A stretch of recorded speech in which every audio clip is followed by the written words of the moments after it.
চলতি অর্থ বছরের প্রথম মাস জুলাইয়ে আগের মাসের তুলনায় দেশের শীর্ষ ৫ রফতানি গন্তব্যেই বেড়েছে রফতানি আয়।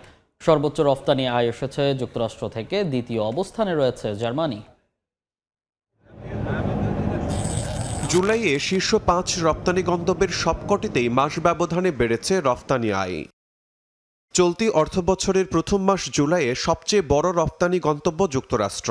দেশটিতে রফতানি হয়েছে ৯১,৮৭,০০,০০০ পণ্য, জুনের তুলনায় বেড়েছে ১০.১২%।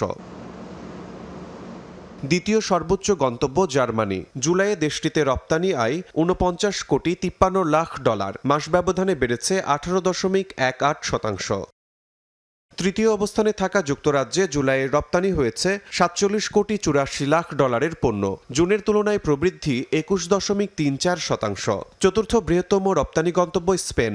জুলাইয়ে দেশটিতে রপ্তানি আয় হয়েছে $৪২,২৩,০০,০০০, মাস ব্যবধানে বেড়েছে ২৯.১৩%। পঞ্চম অবস্থানে থাকা নেদারল্যান্ডসে জুলাইয়ে রপ্তানি হয়েছে $২৬,২৫,০০,০০০ পণ্য। শিমুল হোসেন, সময় সংবাদ। 4 দশক ধরে আপনার ফাইন্যান্সিয়াল পার্টনার আইডিএলসি।